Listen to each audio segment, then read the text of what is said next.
और इसे आपको प्रार्थना करना है। महाराज मैं आपको इस कार्य के लिए ले जा रहा हूं। कार्य में बोलना कि फलाना व्यक्ति का गर्भाशय जो बच्चे हैं वह तत्काल बाहर निकाले, इसीलिए आपको ले जाना है।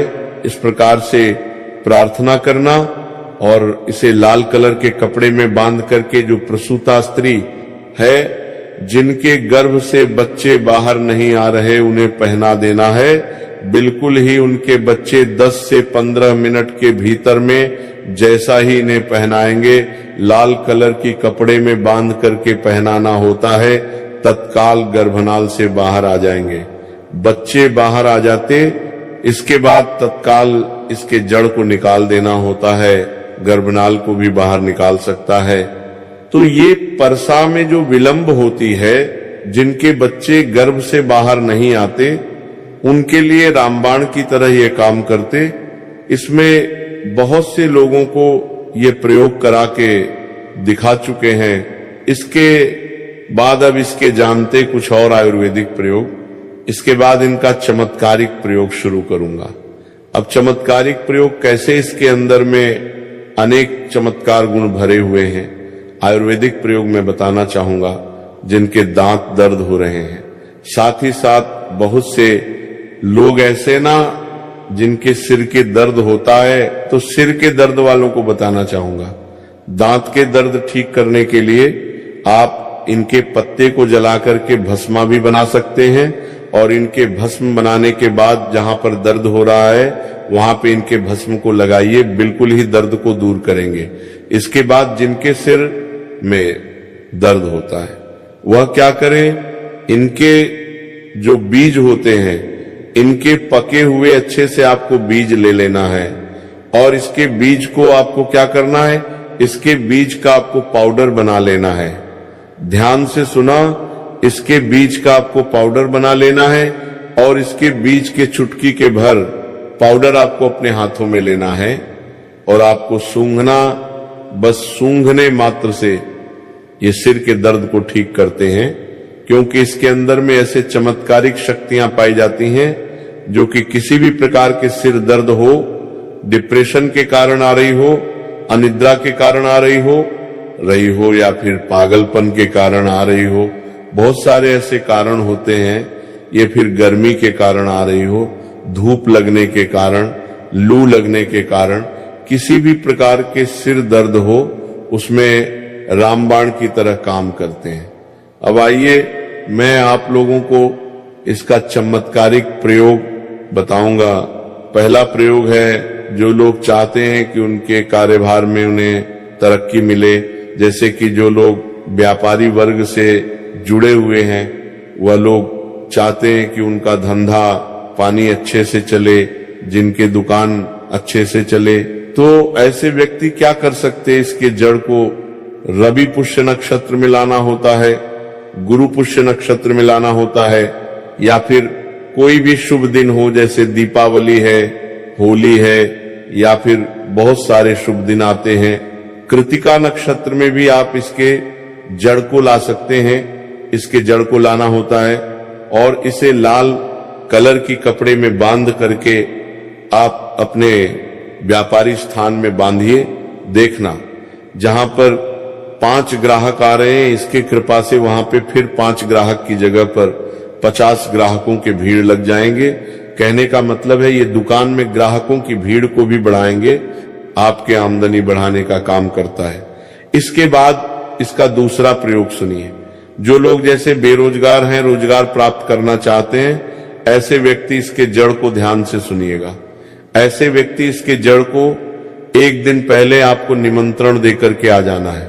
कौन सी दिन में, ध्यान से सुनिए, शनिवार के दिन, रविवार के दिन, सूर्योदय से पहले खंडन करके लाना है। इसके बाद सोमवार को आपको पूजा करना है, और मंगलवार के दिन पूजा करने के बाद बुधवार के दिन इसके जड़ को आपको धारण करना है। तो आपको बिल्कुल ही मनोवांछित नौकरी की प्राप्ति होगा। एक नागा बाबा ने इसके बारे में हमें बताया था, और इसका प्रभाव काफी अचूक है, कभी विफल नहीं जाता। ये हुआ 2 प्रयोग।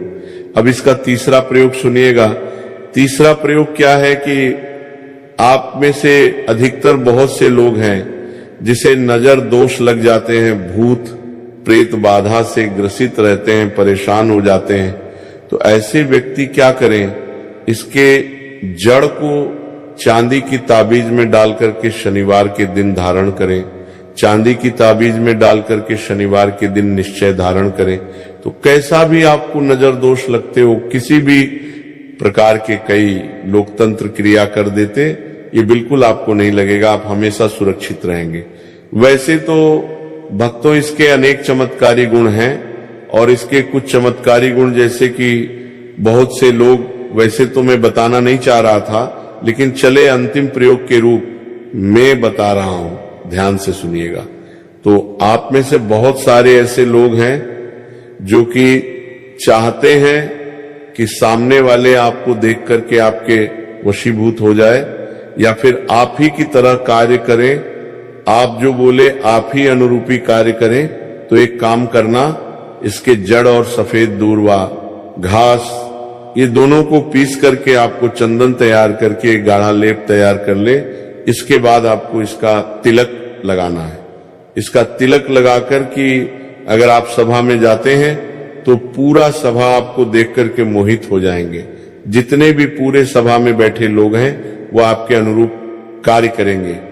अगर आप किसी मनवांछित, जैसे आप लड़की को प्राप्त करना चाहते, महिला को प्राप्त करना चाहते, अपने वशीभूत बनाना चाहते, उसके सामने तिलक लगा करके जाते हैं तो वह सामने वाले आपके वशीभूत हो जाते हैं। इसमें संदेह नहीं है, क्योंकि हमारे प्राचीन ग्रंथों में इसके बारे में विस्तार पूर्वक जानकारी मिलते हैं, लेकिन मैं आप लोगों को इसका सीधा विधि नहीं बताऊंगा।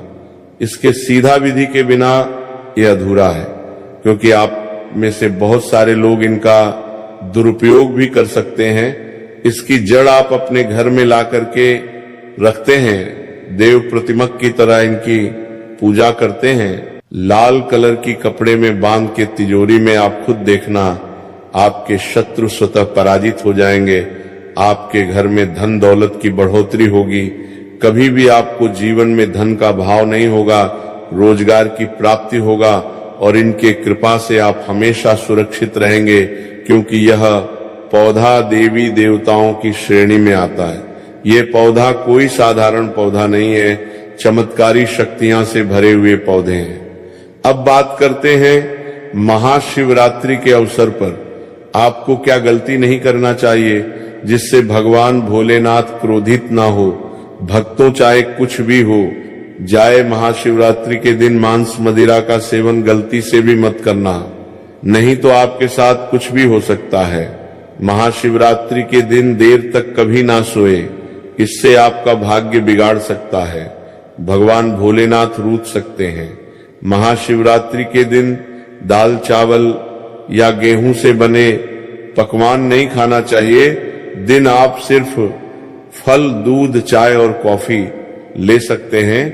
भक्तों, अगर आप भगवान भोलेनाथ जी को प्रसन्न करना चाहते हैं तो इस दिन काले कपड़े भूलकर भी मत पहनना। इस दिन जितना ज्यादा हो सके भगवा रंग, ये लाल रंग का ही कपड़ा पहने, बहुत ही शुभ और मंगलकारी माना जाएगा। इस दिन गलती से भी पति पत्नी शारीरिक संबंध भूलकर भी ना बनाए, अन्यथा भगवान भोलेनाथ के क्रोध का सामना आपको करना पड़ेगा। इस दिन जितना ज्यादा हो सके तान पूर्ण करें। भगवान भोलेनाथ को अगर खुश करना है तो ये बातें गांठ बांध ले। भक्तों, यह पाप कभी मत करना। महाशिवरात्रि के इस पावन अवसर पर शिवलिंग पर भूलकर भी यह चीजें मत चढ़ाना, नहीं तो जिंदगी भर आपको किसी बड़ी परेशानी का आपको सामना करना पड़ सकता है। आपका व्रत टूट भी सकता है। भगवान भोलेनाथ अत्यंत क्रोधित हो सकते हैं, जान लीजिए, नहीं तो आपके व्रत रखने का कोई भी फायदा नहीं। तो चलिए जानते हैं भक्तों। नंबर 1, तुलसी पौराणिक कथाओं के मुताबिक तुलसी को माता लक्ष्मी जी का स्वरूप माना जाता है। माता लक्ष्मी जी भगवान विष्णु जी की अर्धदांगी है। भगवान विष्णु शलीग्राम कि पूजा में ही तुलसी का प्रयोग किया जाता है। ऐसे में शिवलिंग पर तुलसी का प्रयोग वर्जित है। यह आपको पाप का भागीदार बना सकता है। ऐसा अनर्थ कभी मत करना।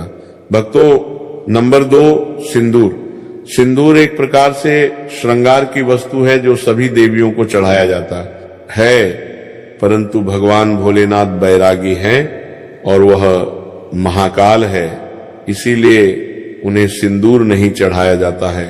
ऐसा पाप आप कभी मत करना।